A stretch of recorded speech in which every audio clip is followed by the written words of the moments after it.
Hello बच्चों, कैसे हो आप सभी। उम्मीद करता हूँ आप सभी बहुत अच्छे से होंगे, खुश होंगे। और स्वागत करता हूँ आपका आपके अपने चैनल नैनोमीटर क्लासेस में।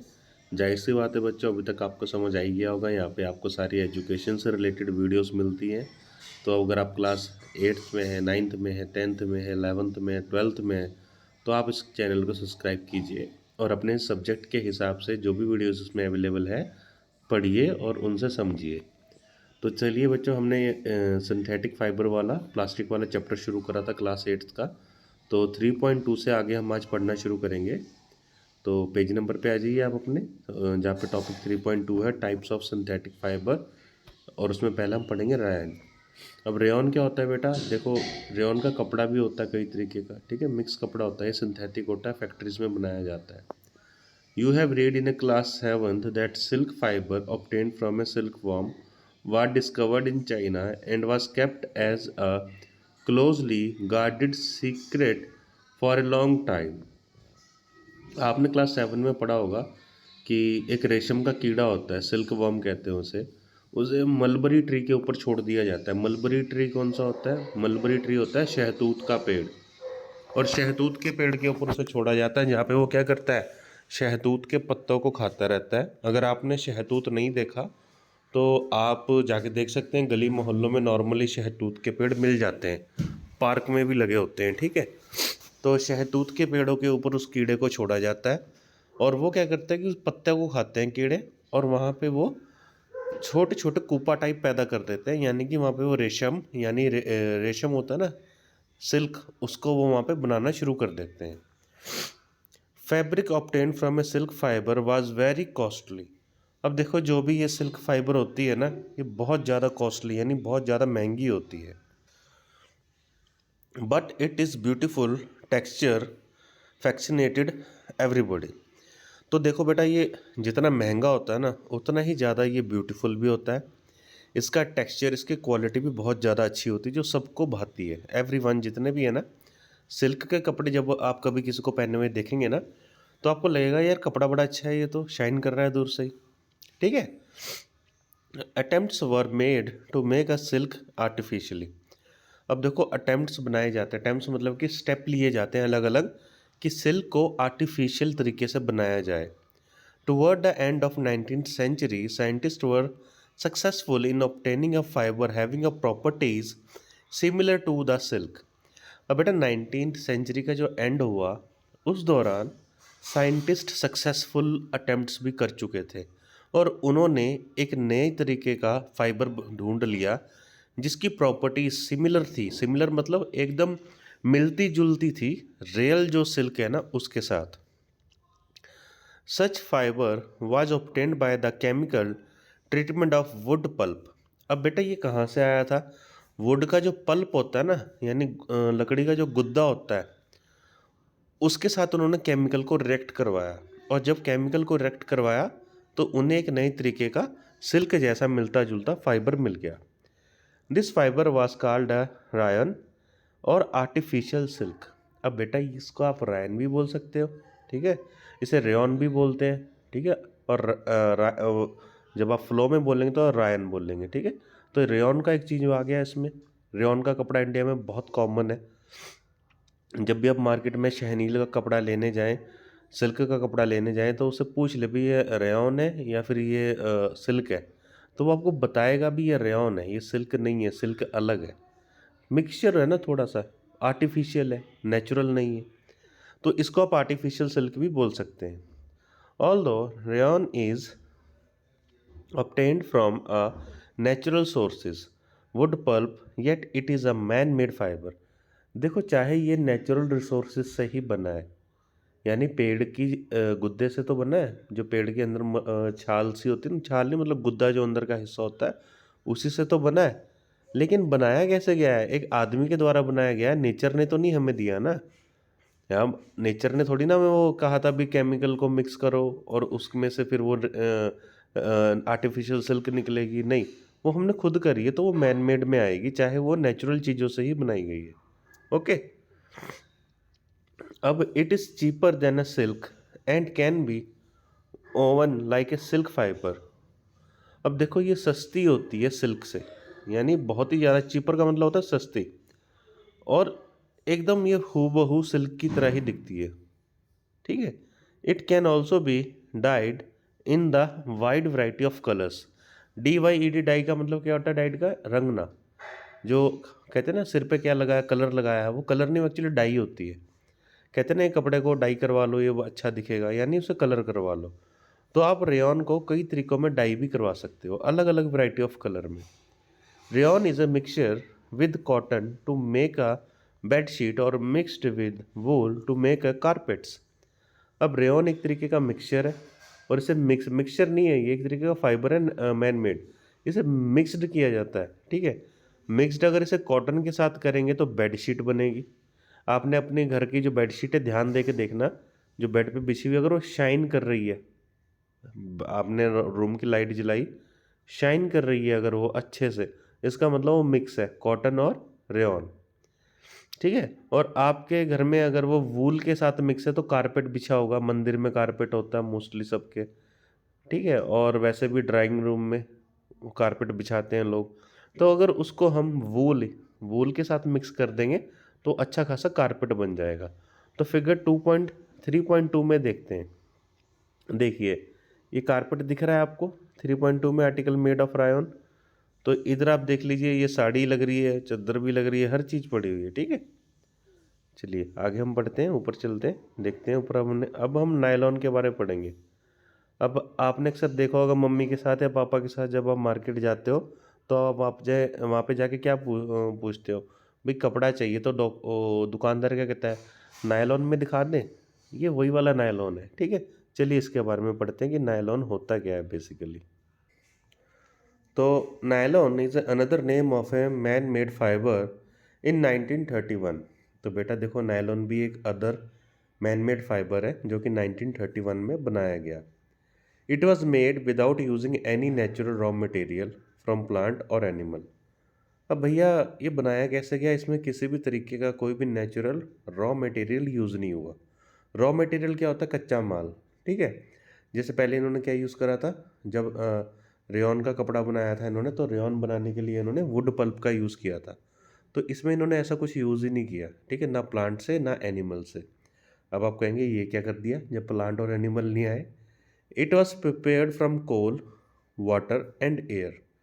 अब आप कहेंगे कोल, वो कोयला जिससे आग लगती है, काला काला सा होता है ना, राग लकड़ी जलाओ वो काला काला सा बच जाता है, उसे अगर आप कोयला समझते तो वो कोयला नहीं होता। कोयला बेसिकली वो होता है जो धरती में से निकाला जाता है। जैसे कई million billions of year ago, बहुत करोड़ों साल पहले कोई पेड़ अगर ज़मीन के नीचे दब गया था और वो दबा दबा वहाँ पे हाई टेम्परेचर पे जलता है, उसे वो कोयले में कन्वर्ट होता है। तो उन्होंने क्या किया, कोयला, पानी और एयर, इन तीनों को इस तरीके से रिएक्ट करवाया, ठीक है। It was the first fully synthetic fibre, और वो दुनिया का पहला ऐसा सिंथेटिक फाइबर था, ठीक है, फुली। तो ये आप वन वर्ड क्वेश्चन में भी डाल सकते हैं। एक तो ये 1931 ये आ जाएगा भाई, नायलॉन किस साल में बना था, और फिर वैसा कौन सा था जिसमें कोई एनिमल या प्लांट प्रोडक्ट यूज़ नहीं हुआ था, तो फिर वो नायलॉन था। दूसरा क्वेश्चन हो गया आपका। अच्छा, फिर कोल, वाटर एंड एयर ये किस में यूज़ हुआ था, किसकी प्रिपरेशन में यूज़ हुआ था, कौन से फाइबर की? फिर नायलॉन हो गया। तो ऐसे छोटे छोटे क्वेश्चंस बनते हैं, और यहीं से क्वेश्चंस बना के टीचर्स आपको एग्जाम्स में डालते हैं, जैसे कि आप फंस जाए आंसर देने के लिए। तो अगर आप मेरी वीडियो को अच्छे से सुनेंगे तो मैं एक एक लाइन की हिंदी भी बताता हूँ, और साथ ही में उस लाइन का क्या मतलब है रियलिटी में वो भी बताता हूँ। बाकी आप 2 से 3 बार वीडियो देखिए, आई थिंक आपको चैप्टर ही समझ आ जाएगा, आप क्वेश्चंस भी खुद ही कर लेंगे। Nylon fibre was strong, elastic and light. अब देखने में क्या आया, अभी ये जो नायलॉन का फाइबर है ना, ये स्ट्रॉन्ग है, बहुत ही ज़्यादा मजबूत है यार, तोड़ने से नहीं टूटता, इतना ज़्यादा मजबूत है। इलास्टिक भी है, यानी लचीला भी है, आप इसे खींचेंगे ना तो ये लंबा हो जाएगा, टूटेगा नहीं। तो इलास्टिक, इलास्टिक आपको पता है रबड़ है, आप रबड़ को खींच के देखिए वो इलास्टिक है ना। रबड़ है, इलास्टिक ही है वो। आप रबड़ को खींचिए, जो आप सिर में लगाते हो, जो लड़कियां सिर में लगाती है, या फिर जब आप मार्केट से कोई दूध वगैरह लेने जाते हो, दही लेने जाते हो, तो उसके ऊपर वो लगा के देता है ना दुकानदार रबड़, वही वाली रबड़। तो आप रबड़ बैंड जो होता है नॉर्मली मम्मी का देख लीजिएगा आप, उसे खींच के देखिए, वो बड़ा होता है फिर छोटा हो जाता है, उसे इलास्टिक कहते हैं, ठीक है। और इसके अलावा क्या होता है, लाइट, हल्का भी है, यानी दिखने में बहुत बड़ी आकार का कोई आपके पास चीज़ होगी, उसका साइज़ बहुत बड़ा होगा दिखने में, लेकिन जब आप उसे उठाएंगे बहुत ही लाइट वेट है, बहुत ही हल्का है। आपने एक्सपेक्ट भी नहीं करा था यार ये इतना हल्का होगा, दिखने में इतना भारी लग रहा था। It was lustrous and easy to wash. Lustrous का मतलब होता है बेटा चमकदार। अगेन आपका वन वर्ड क्वेश्चन आ जाता है, अभी कौन सा ऐसा फाइबर है जो बहुत ज़्यादा अच्छे से चमकता है। तो देखो सिल्क भी चमकता है, ऐसी बात नहीं सिल्क नहीं चमकता, वो भी चमकता है। आपका जो रेयॉन है वो भी चमकता है, और जो नायलॉन है ये भी चमकता है, लेकिन वर्ड लस्ट्रस आ गया, ठीक है। तो लस्ट्रस पे मत फंस जाना, लस्ट्रस का मतलब भी चमकदार ही होता है, ठीक है। एंड ईजी टू वॉश, और ईजी टू वॉश ये जरूर आएगा साथ में। अगर lustrous and easy to wash लिखा आता है तो नायलॉन पे टिक मार देना, और अगर खाली लस्ट्रस लिखा आता है तो सिल्क भी लस्ट्रस है आपका, रेयॉन भी लस्ट्रस है, इतना नहीं है, रेयॉन कम है, बहुत कम है, बट नायलॉन लस्ट्रस है हद से ज़्यादा, ठीक है। It become very popular to making a clothes, और जैसे ही ये कपड़े का निर्माण किया गया 1931 में, तभी लोगों ने सोचा इसके कपड़ा का, हम इसके कपड़े बनाएं पहनने के लिए, इस कपड़े के हम अपने क्लोथ्स बनाएं जो हम डेली लाइफ में यूज़ करें।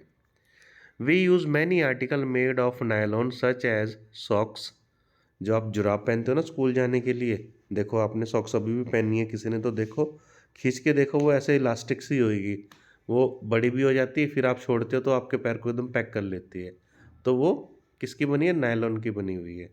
रोप्स, रोप्स आपके घरों में रस्सियाँ होंगी, देखते हो आप रस्सियाँ कितनी मजबूत होती है, कपड़े भी सुखाते हैं। टेंट्स, टेंट देखे आपने, बड़े बड़े टेंट लगते हैं जब पार्टी वगैरह होती है ना, संगत आती है जब लंगर वगैरह लगता है टेंट लगाते हैं। टूथब्रशिश सबके घरों में है, जिसके घर में, जिसे टूथब्रश का नहीं पता उसे कुछ नहीं पता, वो बच्चे को कुछ नहीं पता जिसे टूथब्रश का नहीं पता, ठीक है। तो टूथब्रश भी आपके घर में सब है, वो सभी नायलॉन से बनते हैं। कार सीट बेल्ट्स, जो कार की सीट बेल्ट होती है जो बैठने पे लगाते हैं ना साइड से, उसे वो भी आपकी नायलॉन से बनी होती है। स्लीपिंग बैग्स, सोने वाले बैग जो होते हैं, स्लीपिंग बैग होंगे आपके पास, नहीं है तो आप सर्च करके देखिएगा आपको दिखेंगे, उसके अंदर घुस जाते हैं और साइडों से चैन लगी होती है जिप, उसे बंद कर लेते हैं, सो जाते हैं। कर्टन्स, कर्टन्स यानी कि पर्दे, तो जितने भी पर्दे हैं वो भी मोस्टली नायलॉन के ही होते हैं, ठीक है। तो फिगर देखिए 3.3, और नायलॉन इज, पहले हम फिगर देखते फिर पढ़ेंगे नायलॉन इज। तो ये देखिए, ये रस्सी, जुराब, ये टूथब्रश, और ये आपके पर्दे टंगे हुए हैं, ठीक है, ये सारे नायलॉन से बने हैं। तो यहाँ पे लिखा है फिगर 3.3 के बाद नायलॉन इज, देखो ये बात गलत है ना, एक लाइन दे दी और आगे गड़बड़ी कर दी, और ये इधर छोटू सा दे दिया।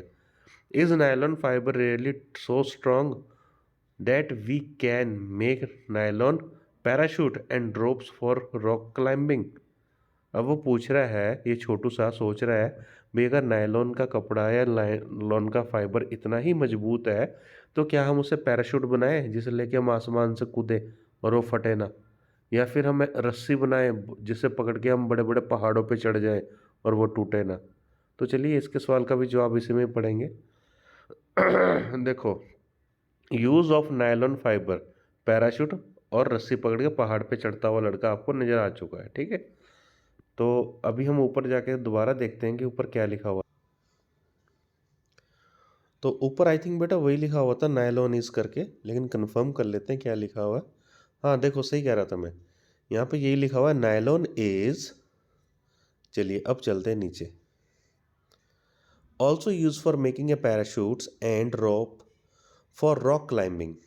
जाहिर सी बात है, ऊपर उसको छोटू से ने यही पूछा था भाई क्या हम इसको पैराशूट बनाने के लिए और रस्सी चढ़ने के लिए पहाड़ पे यूज़ कर सकते हैं, हाँ भाई इसे कर सकते हैं। फिगर 3.4 में आप देख लीजिए, देख भी लीजिए एक बार फिर से देख लीजिए, अभी दिखाया है। तो ये देखो बच्चा कैसे चढ़ रहा है ऊपर, he is a brave boy. आपको भी ऐसे ब्रेव बच्चा बनना है, चाहे आप बॉय हो चाहे गर्ल हो, ब्रेव बनना है, ठीक है। A nylon thread is actually a stronger than a steel wire. बेटा दिमाग में एक नया क्वेश्चन भी आ गया वन वर्ड के लिए, ठीक है। जो स्टील होती है ना, स्टील, उसकी जो वायर होती है उससे भी ज़्यादा स्ट्रांग होता है नायलॉन का एक थ्रेड यानी धागा। नायलॉन का धागा इतना स्ट्रांग होता है कि जो आपकी स्टील की वायर होती है ना, वो भी उसके सामने कमज़ोर होती है। वन वर्ड क्वेश्चन है, लिख लो, अंडरलाइन कर लो। लेट अस फाइंड आउट, अब हम क्या ढूंढेंगे। एक्टिविटी 3.1 देखते हैं। Take a iron stand with a clamp. अच्छा, क्लैम्प क्या होता है, देखिए आप नीचे दिखाता हूँ, ये आपका आयरन स्टैंड है। और एक क्लैम्प क्या है, क्लैम्प बेसिकली ये चीज़ है जो इस पर फंसा रखी है ऊपर की तरफ। हुक सा होता है, उसे ऐसे नट बोल्ट से कस देते हैं, ठीक है। ऐसे चूड़ीदार होता है, उसे गोल गोल घुमाते हैं, रोटेशन करते हैं राइट टू लेफ्ट, और वो टाइट हो जाता है। तो देखिए आयरन की रॉड है, इसके ऊपर क्लैम्प को फिट किया हुआ है। Take a cotton thread about 60 centimetre length. तो हमने कॉटन का थ्रेड यानी धागा लिया जिसकी लंबाई कितनी थी, 60 centimetre. Tie it to the clamp so that it hangs freely from its as shown in a figure 3.5 at a free end suspended। वो कहता है 60 सेंटीमीटर का धागा लो, उसे क्लम्प से बांधो और उसे लटका दो हवा में। फिगर 3.5 में देखो देखो, an iron stand with the thread hanging for from a clamp. अब आप ध्यान से देखो, लटक रहा है ना, और देखो इसके बीच में ना इन्होंने वेट भी रखा हुआ है। तो अभी हमने वेट नहीं रखा, अभी हमने धागे ही लटकाया है, ठीक है। चलिए अब हम आगे पढ़ते हैं, धागा लटका के करा क्या है इन्होंने। देखो, a pen so that weight can be placed in it. तो कहता है वहाँ पे एक पेन भी फिट कर दो धागे में, जहाँ पे कि हम उसमें एक वेट को प्लेस कर सकें, किसी भारी चीज़ को रख सकें, यानी इतनी भारी भी नहीं कि वो टूट जाए धागा। तो देखो यहाँ पे ये पेन लगा दिया है, गोल से दिख रही है डिश लगी हुई है, गोल से प्लेट है, इसे आप पेन कह सकते हो। यहाँ पे ये फिट कर दिया कि उसमें हमने हल्का फुल्का भार रखना है, और वो उन्होंने ऑलरेडी रखा ही हुआ है। तो देखिए, add weight one by one till the thread break. कहता है एक एक करके उसमें वेट कुछ टुकड़े रखो भारी भारी, जब तक धागा टूट ना जाए, ठीक है। Note down the total weight required to break a thread. और आपने नोट करते रहना, जैसे पहले आपने 5 ग्राम रखा, तो अब धागे का टूटा कि नहीं टूटा, फिर 5 ग्राम रखा नहीं टूटा, फिर 5 ग्राम रखा नहीं टूटा, फिर 5 ग्राम रखा टूट गया, यानी 20 ग्राम होने पर धागा टूट गया। तो इस तरीके से आपने वेट को नोट कर लेना है, ठीक है। Note down the total weight required to break a thread. This weight indicates the strength of the fibre. अब बेटा यही जो वेट होता है ये इंडिकेट करता है कि फाइबर की कितनी स्ट्रेंथ है। अगर वो 20 ग्राम पे टूट गया है तो उसकी स्ट्रेंथ क्या होगी, 20 के अप्रोक्सीमेट ही होगी, ठीक है। Repeat the same activity with the thread of wool, polyester, silk and nylon. कहता है कि अब आपने ये सेम एक्टिविटी अलग अलग तरीके के धागों के साथ करनी है, जो वूल का भी होना चाहिए, जो पॉलिएस्टर का भी होना चाहिए, सिल्क का भी होना चाहिए, और नायलॉन का तो ऑलरेडी है ही वो। Tabulate the data as shown in the table 3.2. Arrange the thread in order of their increasing strength। वो कह रहा है नीचे आपको टेबल दे रखा है 3.2, और जो जो आपने ये धागे लिए हैं ना इनको इंक्रीजिंग स्ट्रेंथ में लगाना है। यानी सबसे पहले छोटा वाला जिसकी कम भार से टूट गया, फिर जो उससे थोड़े ज़्यादा भार से टूटा वो सेकंड पे, उससे थोड़े ज़्यादा से टूटा वो थर्ड पे, और जो सबसे ज़्यादा भार से टूटा वो लास्ट में, ठीक है। तो ऐसे आप करके देखिएगा, 3-4 धागे लीजिएगा, स्कूल वाले टीचर्स को दिखाइएगा ये एक्टिविटी करके, तो उन्हें समझाइएगा कि हमें समझ आ गया, नैनोमीटर क्लासेस में हम सब अच्छे से पढ़ रहे हैं। You may use a hook और a nail on the wall of the hanging fibre and the polythene bag at the other end. In place of weight you may use a marble और a pebbles of a similar size. वो कह रहा है एक काम ये करो, आप अपने कमरे में जाओ, वहाँ पे कील ठोक दो। अब बेटा अपने कमरे में मत ठोकना, बाहर आपके घर के कोई पेड़ वगैरह लगा हो, आप वहाँ पे भी ठोक सकते हो, ठीक है। किसी पेड़ पे ठोक देना, कमरे में ठोकोगे और हाथ पैर आपका चोट लग जाएगी और दीवार भी ख़राब हो जाएगी, ठीक है। तो कमरे में मत करना, बुक में रूम ही लिखा हुआ है, वॉल ही लिखी हुई है रूम की। लेकिन आप क्या करना, आप घर के बाहर जाना, कोई ना कोई पेड़ होगा, वहाँ पे कील ठोक देना अच्छे से, ठक ठक। मतलब पूरी अंदर नहीं ठोकनी, हल्की सी बाहर भी रहने देनी है जहाँ पे कि कुछ लटक जाए। फिर वो कहता है कि पॉलीथीन का बैग, जो आपके कैरी बैग होते हैं ना, लिफाफे होते हैं आम भाषा में, पॉलीथीन का होना चाहिए, ये कपड़े वाला नहीं जो आजकल चल रहा है, उसको लटका दो वहाँ पे। लटका दिया। अब कह रहा है उसमें पेबल्स डालो। पेबल्स क्या होते हैं, पेबल्स होते हैं गोल गोल पत्थर, ठीक है। या मार्बल के टुकड़े डाल दो, यानी कि जैसे मार्बल्स क्या होते हैं, जैसे कंचे नहीं होते गोल गोल, उन्हें भी कहते हैं मार्बल्स, ठीक है। कहता है सिमिलर साइज़ के, एक जैसे साइज़ के डालो, पहले 4-5 पत्थर डालो एक जैसे, फिर 4-5 और। कह रहा है एक टाइम आएगा जब इतना वेट हो जाएगा कि वो जो है ना आपका पॉलीथीन का बैग, वो फट के नीचे गिर जाएगा। ये रियलिटी है। आप एक पॉलीथीन का लिफाफा टांग दो कहीं पे और उसमें वेट भरते जाओ, भरते जाओ, भरते जाओ, भरते जाओ। जब वो हद से ज़्यादा वेट हो जाएगा तो वो स्ट्रेच हो जाएगा और फट जाएगा, ठीक है? Precaution, note that all the thread should be of A same length and almost of A same thickness. अब वो जो ऊपर वाली एक्टिविटी है ना, इसमें ऊपर टेबल वाली, कह रहा है कि आप जितने भी धागे लोगे, कॉटन का, सिल्क का, वूल का, वो सबका सेम साइज होना चाहिए और सेम लेंथ होनी चाहिए, ठीक है? और उनकी थिकनेस सेम होनी चाहिए, यानी मोटाई भी और लंबाई भी दोनों सेम होनी चाहिए। तो चलिए अब हम आगे पढ़ते हैं पॉलिएस्टर एंड एक्राइलिक के बारे में। एंड आई होप वीडियो बहुत लंबी हो गई है, 20 मिनट की हो चुकी है। तो पॉलिएस्टर और एक्राइल के बारे में हम कल पढ़ेंगे, ठीक है? तो तब तक के लिए आप जुड़े रहिए नैनोमीटर क्लासेस के साथ, और इस वीडियो को 2 से 3 बार देखिए। कोई चीज़ नहीं समझ में आती है तो आप कमेंट बॉक्स में क्वेश्चन करके अपने आंसर को पूछ सकते हैं। तब तक के लिए बच्चों, गुड नाइट, टेक केयर, जय हिंद, जय भारत।